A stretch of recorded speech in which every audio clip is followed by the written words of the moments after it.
Welcome back to Hazardous Endeavors. We're here! Huzzah! Back to the Blightwatch. Indeed.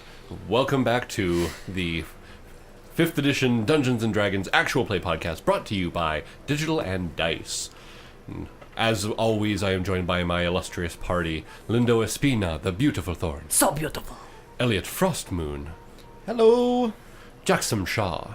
Are you ready to go into the rotting hills? No. And Wilf Tradewind. Back with another one of those block rocking beats. Yes. Where we last left our Intrepid Adventurers, we found you making your way back to Blightwatch from Abbott's Field. You were accompanying a caravan that was loaded with goods that were intended to be brought to Blightwatch before, but were waylaid by the blockade that you had so gallantly defeated and destroyed. How likely would you say that Caravan Master Alphonse would be willing to enter some games of chance? He is rather happy to enter into games of chance at a moment's notice, but noticeably does not put down more than a small handful of copper, maybe a silver at a time. Okay, I guess. He seems to be wily enough to recognize that he plays for fun, not for money. But he is willing to play at any moment. Playing for money is fun. He's one of those, penny people, yes? Yeah. I'm sure there are a few recruits who are still a bit optimistic. Oh. Oh, come on. They're already going to go do a shift at Blightwatch. I'm not heartless. So, as you are making your way down the road and you see the keep walls of Blightwatch ahead of you, sure enough, the gates at this point, instead of your last visit, instead of them staying closed until they discerned your identity, at this point, seeing the caravan, the doors are opened immediately, and a small group of the local guards come out and start ushering everybody in. Elliot, you better put that cotton in your ears. Elliot has looked annoyed for the past hour. Hey there, folks. We found your stuff. There are cheers. There are people rushing over to welcome everyone there, to ask what happened. People are genuinely thrilled to see all of you here. And they're going around to the caravan, assisting them in unloading and moving supplies and getting the people who have been basically road weary into areas where they can relax. And of course, like clockwork, as people are milling about and as there are the porters making their way around, you hear a set of doors opening up into the central keep, and then, ha, ha, ha, ha! Oh, God. Heroes! Welcome back! You have arrived. Yes, indeed, Varaxlin. Here I am. We found your stuff. Hello again, old friend. Hello again, Jaxom. Yes, welcome. He comes over, hugs you, just big bear hug and clank of metal as your armor hits right in dead center.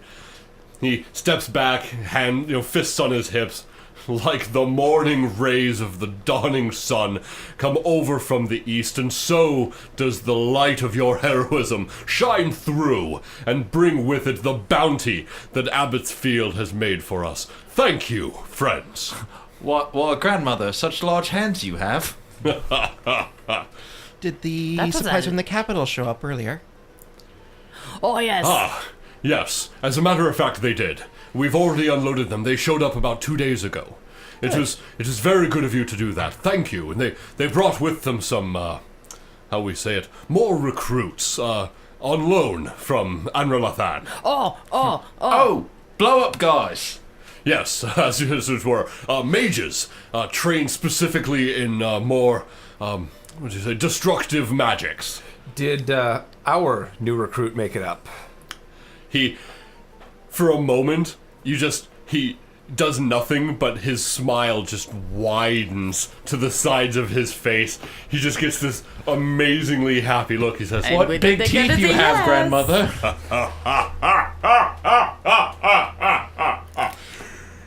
I knew that when you went out on your journey that you would show the light to all those under the sun. And certainly you have brought us one of the most fervent and I would say friendly, of recruits. Zugtug has already been a great deal of assistance here. Yeah. That's good. We knew he was a good kid. He'd just fallen in with the wrong crowd. Is that what happened? Because I thought it was because he was... No. It's Zugtug just fell in with the wrong crowd. Wrong Really, he crowd. just needed a chance to Right. prove himself and get Totally. himself into a good program. Oh, yeah. He has much to learn, but he is learning quickly, and he has already proved himself on the battlefield as a Has great he reached defender. 3 yet? He is learning. I believe he is currently on patrol. He is due to return this afternoon. Who do you have him paired with? He is out with Norin. Norin is on duty today, and he is learning well, and he is... We had some leftover armor from some of the mountain folk. The large, the big ones. Goliath. Yes, them, yes. We the had dwarf some friends. of them in the past, and their armor was much larger. And with a little bit of adjustment, we've been able to fit it to Zugtug. Oh, That is good to hear. Zugtug gets his own armor, guys. Does it have his son on it? Yes, indeed it does. Aw, guys. But welcome again. Please, come in, relax from your journey, and tell me what has transpired since you left. Not Well, much. He leads you in, and by leads you is basically like ushers you from behind, just basically his arms outstretched, and he's kind of all but pushing you into the common area to Like, one of those large tables. The Well, large he arms tries. you have. Misty step behind him and then follow. So as you misty step, he's looking forward as he's ushering everyone, and as you kind of disappear, the arm kind of goes through where you were, and he stops and he looks around and sees you behind him. Ha! Ha! Ha! Ha! Ha! Ha! You and your tricks, young one. You have much to teach all of us here. As he walks in with everyone there. I'm surprised you didn't leave a copy in your place. Oh. Don't know. So yeah, As you get around a table, and he has some bowls of stew brought over, still hearty. Although Is it like the same tasting stew? basically, it seems a little more watered down because they were getting lower on supplies until you showed Watery up. stew. My favorite. Just eat a little bit more. And he sits down with a thunk at one end of the table, leans forward. Please, tell me what it is that has happened. well, I mean, we met with Lawmaster Lorna and Dorna. Dorna. Yes. Dorna. There we go. Dorna. Like doorknob. Yeah. Except Except not. more bustly. Yes, indeed. Well, so it looks like we have to go in and find the center of the Rotting Hills. Ooh, we have to find the oracle? The Sunken Oracle. Oh. Yeah. And from there, we will find out the center and can find the jerk's phylactery and, put him to a nice, more permanent sleepy time. This seems to be the source of the blight. We might be able to do something if we get in there, and you might not have to protect this land anymore. You might be out of a job. I mean, come on, a big strapping lad like Varaxlin. I'm sure that there's plenty of people that need to learn about the glories of Palo. Oh and yeah, all the Palo sun provides and or whatnot. Palo Indeed. provides and makes big strapping men like him. You say that you're going to have to find the center of the blight. Yeah. That is something I would not wish upon my greatest enemy. Good. What about your middling friends? No, not at all. Oh. The Rotting Hills are a terrible place. That if your destiny is to make your way there and to stop what is happening there, I cannot in good conscience stop you, but perhaps maybe I can assist somehow. And you notice he seems troubled. ever since you mentioned that you're going to have to find the center of the blight, his big smiley demeanor has actually taken a bit of a hit, and his brow is knitted with concern. How bad can it be? We've faced zombie-filled hellscapes before. He looks at Jaxom, and the glowing golden orbs that are his eyes are just looking at you with this knowing look, and says, What large eyes you have, grandmother. The rotting hills have horrors that no mortal should ever have to endure.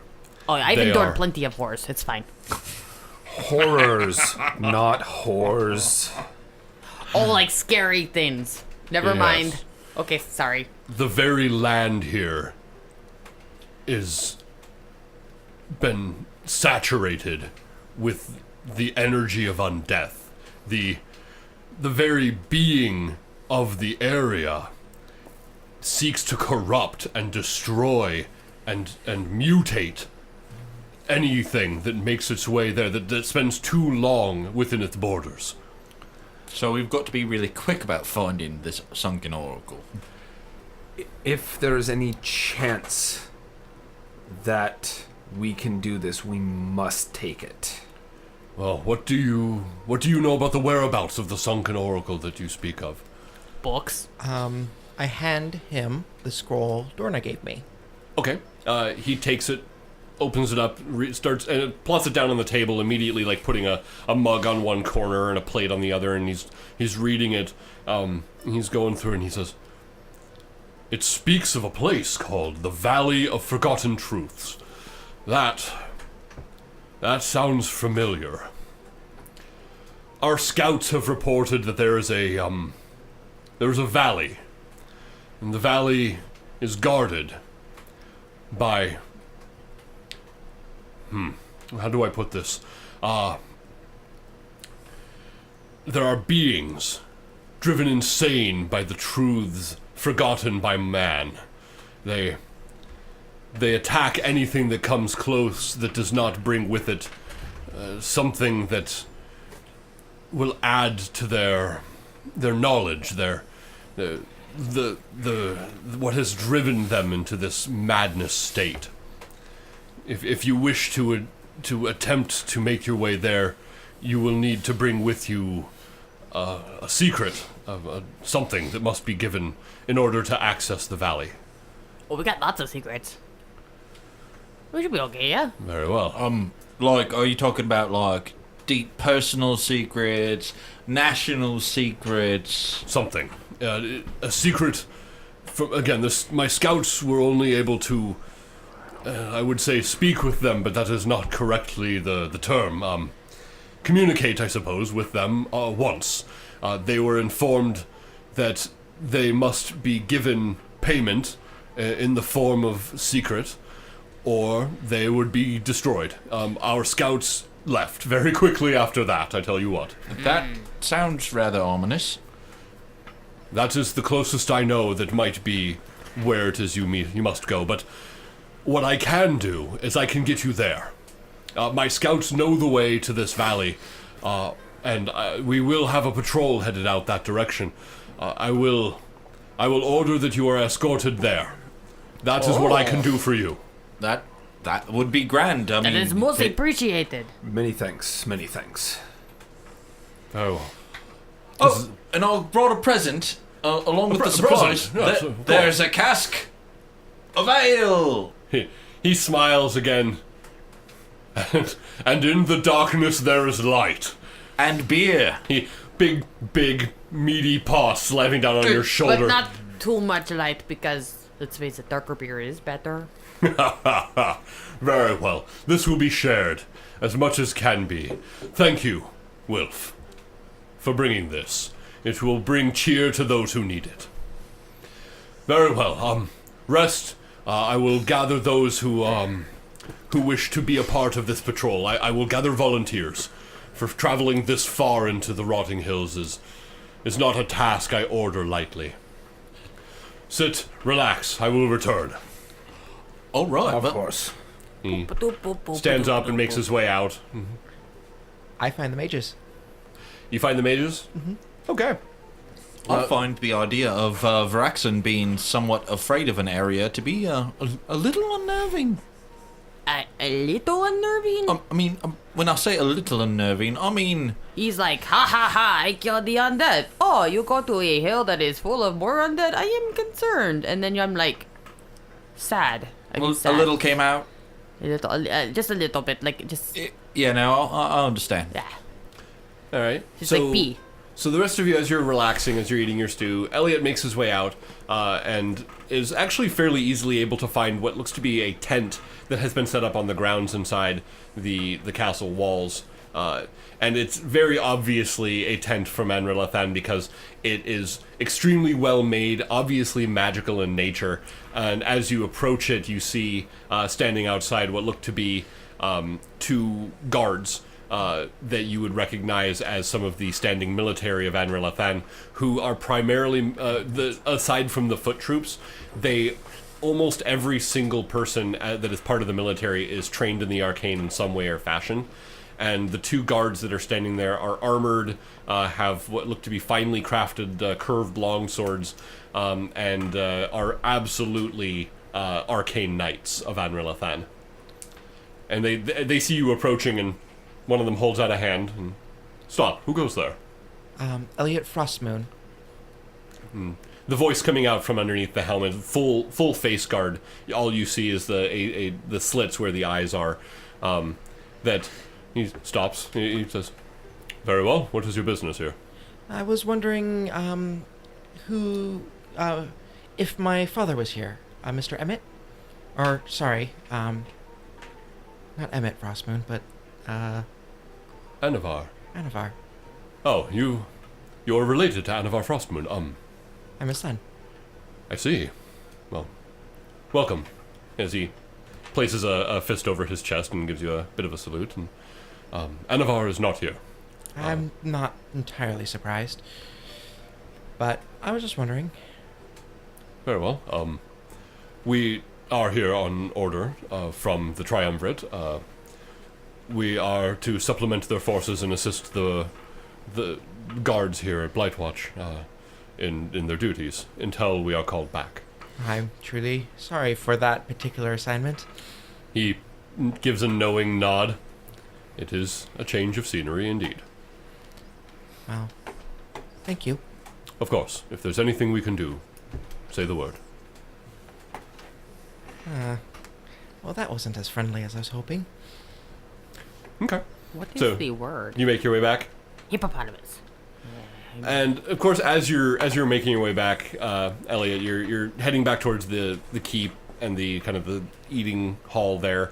And as you do so, you see one of the large sets of doors on the southeastern portion open up with the sound of a horn, and you see a group of haggard-looking, somewhat battered guards coming in various states of damage and various other things, and coming in behind them, pushing open the double doors.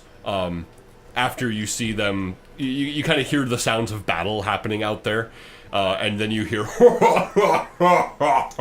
"Crush them!" And you hear this loud crunching sound as, backing up into the doorway, you see this massive armored form covered in what looks to be sprays of dirt, mud, gore. You see bits of bone sticking out of between the creases of some of the armor, and wielding what looks to be a great hammer in each hand. You see Zugtug backing up through the door, crushing the forms of what look to be some of the undead that are trying to crawl their way into the keep. As then, upon getting in and slamming down on a particular, what looked to be, at one point was a ghoul, until it was turned into a fine paste on the ground, Zugtug with one meaty hand just grabs the door and then slams it shut. And turns and goes, "Yeah, kill for son." Lindo squeals like a proud mama when she hears him and then runs over to the door. So, oh, that's our boy. You were all able to hear this because it's not a quiet thing. And as Lindo back. stands up and starts running out there, he looks over, and the people around him are kind of like, obviously, like, some of them patting, Zugtug on the side, and they're thanking him, and some of the clerics are making their way over to heal. And as he stands and just kind of, like, drops the hammers off to the side with a deep thunk, he looks over and sees Lindo running, and he, like, tilts his head to the side, which causes the helmet, which isn't quite sized for him, to kind of slosh to one side. He looks over, huh? Eh? Comes lumbering over, boom, boom, boom, just grabs Lindo with both hands, lifting him up into here the we go. air, about 14 feet up. And it's like shaking him back and forth. Okay. Duck back down. Duck back down. Son chosen. Yeah, okay. Proud of you! Proud of you! You can see that over the front, again, covered in mud and gore, is like a tabard that seems to be made out of what could possibly be like a tapestry or like a large tablecloth with a big symbol of Palor right in the center. And as he puts Lindo down, not quite gently, but definitely Okay, I'm gonna feel that. stands up to his full height and he points at his chest. Oh, is that your son? Shiny man, say I fight for son. You fight for son. You kill for son. I have son. Oh, it's so Pounds his chest nice. slightly. I love it. You're so great. Ah, that's good. It's good. Food now. Okay. Food time. Oh, yeah, full time. Yeah, he just kind of pats you on the head again, just kind of like you can feel your neck kind of a little bit. He looks down at Wilf and he like kind of shoves you on the shoulder, causing you to like fall Will and tumble falls down. slightly. Good times. And he starts walking over with a couple of the other recruits I who love him so much. It's like, they grow up so quick. the sound of the door almost being pulled off its hinges. He slams it open. Food! Makes his way inside. Let's my hope God. he doesn't eat them out of house and home. Oh, we brought more food. That's true. It's true. More food for the sun god. More food for the sun god's hallways. And as you guys are taking your look around and trying to get your bearings and set up where you're going to be resting for a few, you actually hear a series of horn calls coming from one of the the north side of the keep towards where the training grounds are. And you see quite a lot of the people, the guards and the paladins and clerics and such are actually, they turn and look, and most of them start trotting over that direction. The ones that are actually actively standing guard on the walls don't. But most of the ones who are either moving stuff around or doing other tasks stop what they're doing and start making their way that direction. Jaxom, you would recognize that call as a call to muster. Basically, anyone who is not currently doing something vital to the defense of Blightwatch is to gather in the training grounds. Oh, looks like it's time to gather in the training grounds. Okay. Right. So, we I guess we join, yes. trot our way on over. Okay. You make your way over, and sure enough, on kind of one of the raised areas, Varaxlin is standing there. And as everyone starts to gather, fists on his hips again, he looks out over the gathered groups. And he says, "Friends, paladins, followers of the Dawn Father, we have a task that needs to be done. These brave heroes," as he motions to where you are standing, Hello. and several people are now looking over. Wilf is tuning his loop. Yeah, yes. You also, Jaxom, Norin comes running up and gives you a pat on the shoulder. He was there with the group that Zugtug came in with. Elliot somehow tries to disappear behind Jaxom. Okay. And as you guys are standing there, Varaxlin continues. He says, "They have a quest which requires them to travel deep into the rotting hills, to make their way to the Valley of Forgotten Truths, to barter with the Sunken Oracle, and hopefully find the source of this blight." And there's now muttering amongst a bunch of the people in the crowd, and people are, saying, but no, they're gonna find it. Maybe they'll stop it. It can't be done. No, there's a lot of talk there. Varaxlin holds a hand up for silence. "I will not order any of you to accompany them. This is not a fool's errand. This is a glorious task given to those who follow the light. And I would request of you, any of you who would wish to accompany them there, to give them the best chance of survival, to fight back against that which has taken so much from so many of us here. Who amongst you will gather with them, will fight with them, will defend them against the encroaching darkness?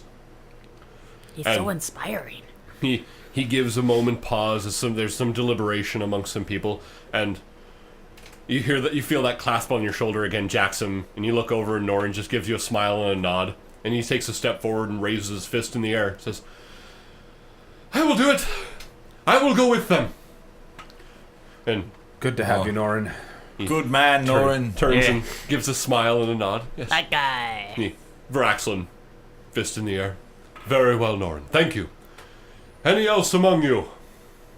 And there's some kind of murmuring amongst some people, and Vraxlin almost for a moment seems sad, and then there's this resounding boom from behind all of you as the door to the entry hall, or to the eating hall, slams open, and you see Zugtug ducking under, holding what looks to be a pot of soup in one of his hands. He steps out. Eh?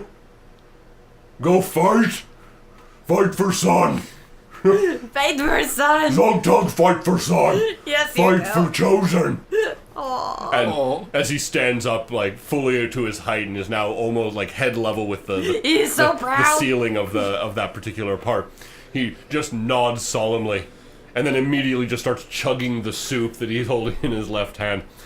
And from that, you hear some murmuring and some almost ashamed looks from some of the people around you as another 2, 4, 6, 12 soldiers step forward and raise their fists in various calls of, you have my sword!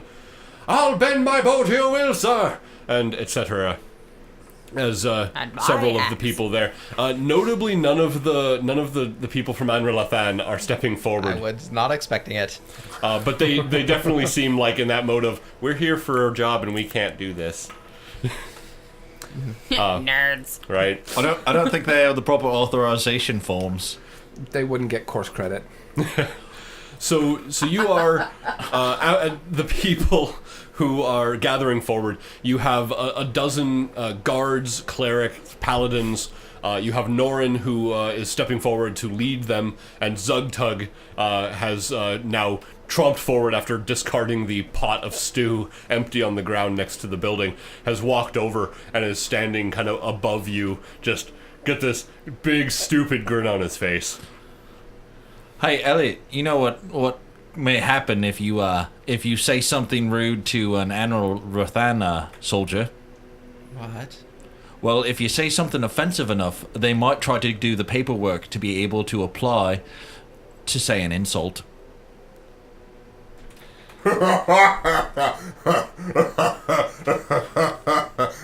You're very lucky, Mr. Wilf, that I'm saving spell slots. I don't get it either.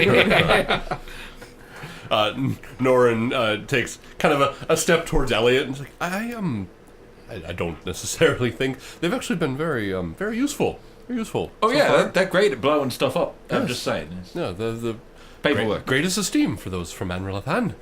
Thank you. Gives a smile to Elliot, a little bit of a sharp-toothed smile, but definitely genuine. And says, "Well, I've just come back from patrol, but I will ready myself." Dorna says hello. He gets a smile. Thank you very much. Yeah. Same smell she had. Vraxlin, after all the people have had their chance to step forward, Vraxlin holds his hand up again. Thank you, mighty warriors, for what you are doing, for what you will do in the service to the light. Know that regardless of what happens, your bravery will be written down, will be sung by bards from coast to coast, and the glory of your sacrifice, of your willingness to give all in the name of the light, will never be forgotten as long as I draw breath upon this land. Lindo, does it make it sound like we're going on a suicide mission? Yeah, just a little bit. Oh, I'm a little okay, concerned. I was just making sure. That your faith in the light will be with you. Your faith will guide you home again. And Perlor will be with you. Remember how it was just a little bee? Yeah. I think it's like full on poop now. Oh, well, And Vraxlin actually raises a hand towards the sky, and as he does so, there's actually a bit of a cloud break, and a nice shining ray of light actually comes down and seems to bathe the inside of the courtyard with this nice warm radiance. You see Jaxom kind of closes his eyes and tilts his head back towards the sun. Many of the people here do the same. They seem, several of them put their hands to their chests and give bows and salutes. Don't they Lindo, know that you shouldn't look at the sun? I'm not saying aliens, but Lindo, aliens. Gods, man. Like, literally. Yeah, The gods. aliens. And all of you feel the warmth of this light down upon you, and you actually feel like your fatigue is being taken away. Your body is being filled with that kind of that warm light that is filtering down from above, and you all are actually given the benefit of a long rest. Oh, Damn. Nice. I could have used spell slots. it's all right. It's all right. I'm sure that you'll find plenty of opportunities to like hit me with shockwaves and things like that later, So if we survive. Vraxlin says, We will. "May the glory of the light be with you. You may leave when you feel it is right. I am certain the time is of the essence." That was good. Really, I think it's not like it gets any darker. Or any better. I mean, it doesn't have, like, seasons, right? Anyone who's going with us, grab your gear, make sure it's all packed and squared away. Oh, we will bring be food. gone for a while. Green food. Many of them nod and immediately start making their way out. As the crowd starts to disperse, people are going and gathering their gear, getting their weapons taken care of, their armor, all of that. Norin, again, he'd just come back from patrol, but now that he seems that kind of refreshed, he gives you a smile and says, "I have a letter to prepare. I will go do that, and I'll be back soon. Don't leave without me." Of course not, dear friend. Good. And he turns and makes his way off towards the barracks area. I bet you it's for Thorn. Most likely. I'll put money on that. Yeah. So you guys all have about an hour or so to gather and prepare everything you need before you are meeting at the southeastern gates of Blightwatch. Anything you wish to all do, or are you good? I got all my things. I got some food. I got my backpack with my bedroll. My hair is nice. My tunic's clean. My pants are tight. I'm good. I've got my kit. Okay. Yeah. Yeah, we're good. All right. I've been all set since before we got here. He was born ready for crusading. So there at the gates, you have your 12 guards, clerics, and paladins who are gathered up, their cloaks tightly bound around them. I mean, grim I think he looks was upon their faces. actually born ready to go crusading. He was probably just a little thought tiny 12 infant and additional he had a people sword in his hand. volunteered. And, I thought 12 additional people Yes, volunteered. 12 So- additional, and then you have Norin and Zugtug. Oh, yeah. okay. Yeah. You have grand total of 14. We'll call them the A-team.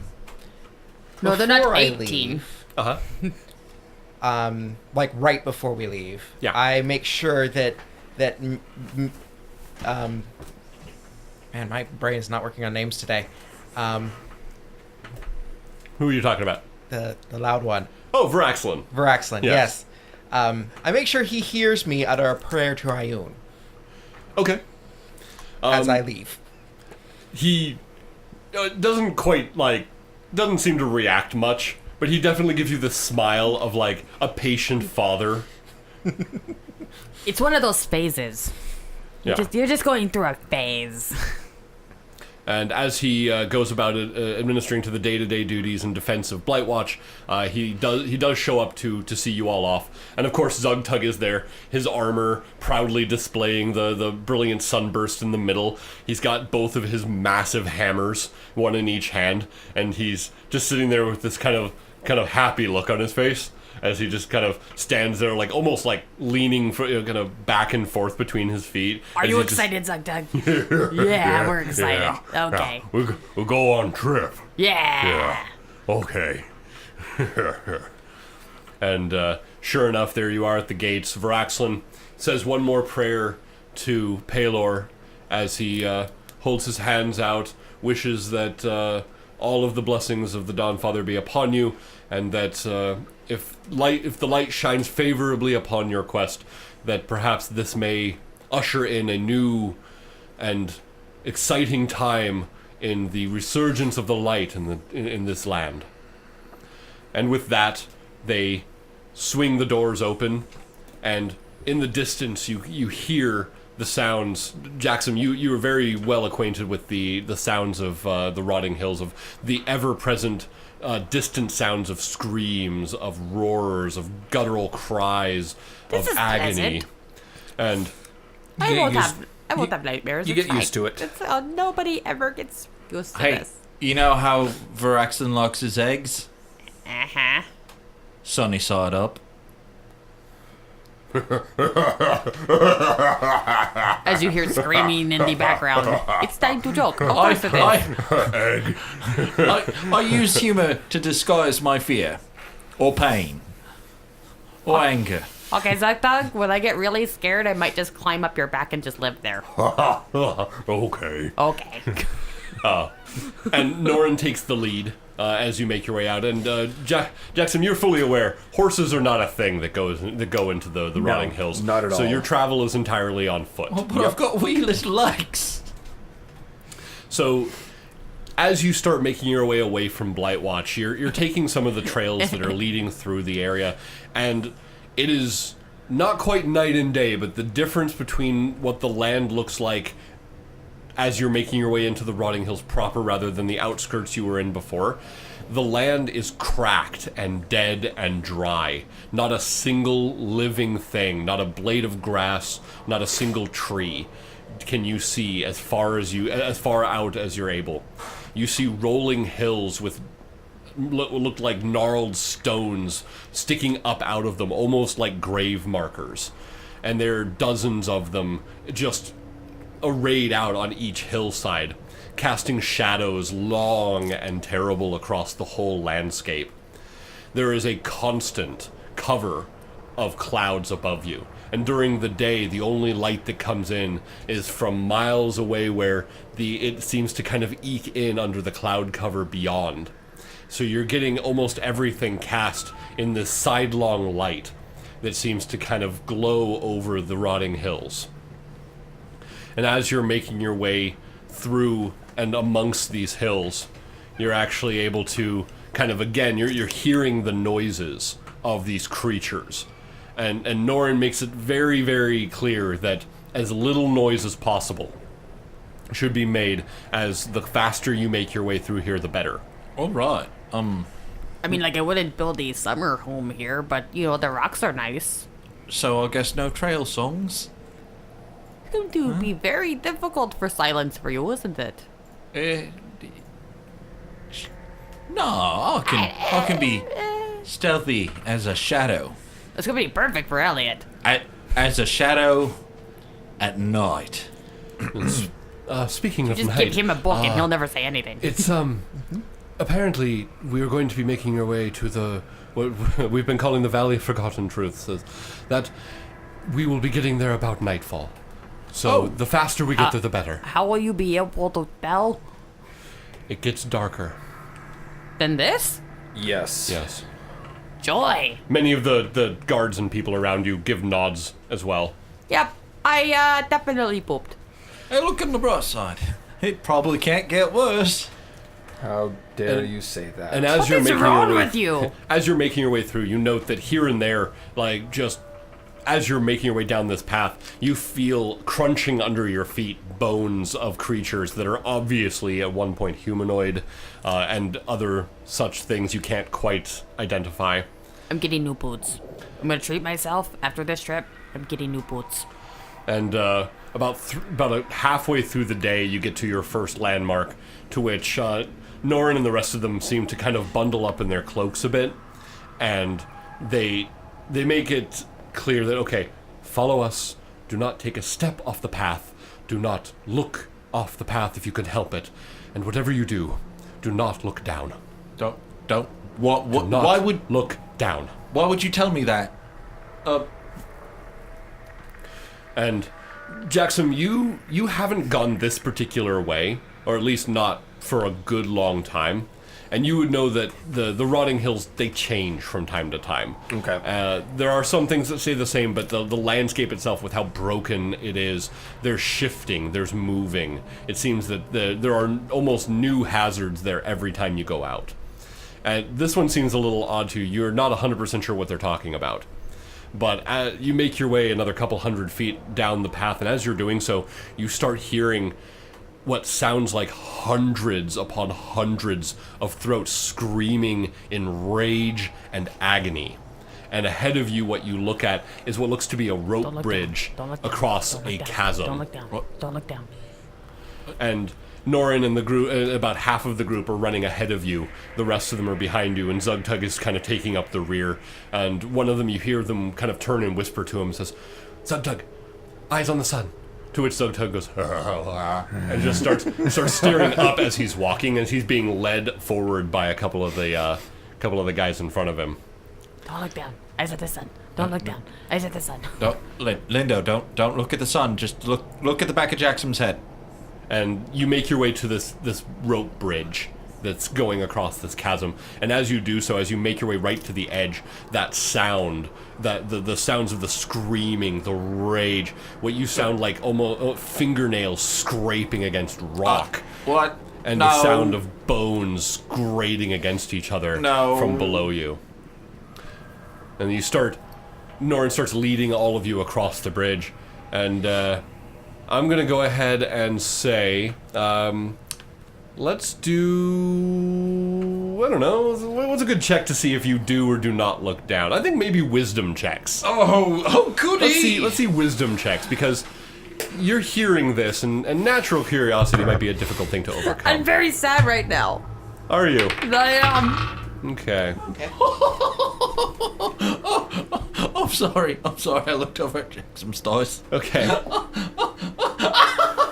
All right, then. So I was looking for a 10 to succeed. How many people succeeded? Elliot! Elliot succeeded. Frostmoon succeeded. I got a 0. I see. I got a 0. I got the whole hand's worth. So Elliot, you're about halfway across, and you're just keeping your eyes forward and not looking down and closing them when you can. And you're very easily able to just kind of will yourself to, nope, don't do it, don't want to see it, nothing about it. The rest of you, on the other hand, you're about halfway across when that I maintain that I tripped. Okay. That urge hits you, and you just need to know what's going on, and you look down. And as you look down, what you see is this long ravine. It almost looks like there should be a river flowing through it, and for a brief moment, your minds really, really wanted there to be a river rolling through a river. here. It's just a really dark, stinky, screamy river. Yes. And what you're actually seeing is, well, there certainly is liquid down there, but roiling within it, what looks to be mixes of blood, of mud, of all of these things, of this terrible mishmash of fluids, is what seems to be hundreds upon hundreds of frothing, angry, screaming ghouls, zombies, and various other undead that seem to be clambering amongst themselves, scratching at the walls of the ravine, attempting to make their way out of it. But none of them seem to be able to get a purchase on the walls, and all they are is this torrent of undead screaming their way, being pushed along by some terrible current. And as they do so, you're all looking down, and just the magnitude of what you are seeing, of how many souls have been lost as they're just pushing through this ravine, off around into the distance to the south of you, coming in an unending tide. Lindo, that's not a river. It's not a river, Lindo. Don't hear you. Quiet. It's not a river, Lindo. Every There moment, you- every word you say seems to rile them up, and almost like waves upon the ocean, some of them actually seem to be clambering on the top of each other, reaching higher the louder you get. I clamp my hand over his mouth. And you're being ushered across. Elliot, all you're hearing is the screaming, is the agony and the rage. And as you're being dragged across, and you can, as the noise of the people who are following, you actually can, you see these, well actually you don't see anything, but the rest of you see that kind of roiling and raging wave of them. And just as it seems to be getting a little bit tall, almost tall enough to reach, you guys are ushered right across. You get to the other side and around a corner, around a hill, and then everyone takes a collective sigh and breath. And Zugtug, finally, as he's being led across, looks around. You're angry. I don't like it. No, I don't like it either. I was Almost got us killed. Lot of 1,000-yard stares from the people with you. But as you're kind of catching your breath and getting ready to make your way further in. Norn. Yes. That wasn't a river. It wasn't a river, Norn. Told you not to look. He pats you on the shoulder. But it wasn't a river. Try not to think about it. Mr. Wilf, are you okay? There may be more before the day is over. It wasn't a river. It was not. It was a screaming horde of undead. It, I have literally shot myself. Excuse me, I'm going to go change in my pants. Lindo, prestidigitation. How terribly helpful. I'm going to need that more often than you can imagine. And on that note, as you are all taking your breather after crossing that chasm... But it wasn't a river! Yes. And as you are making your way further into the rotting hills, heading towards the Valley of Forgotten Truths, that is where we will end for this session.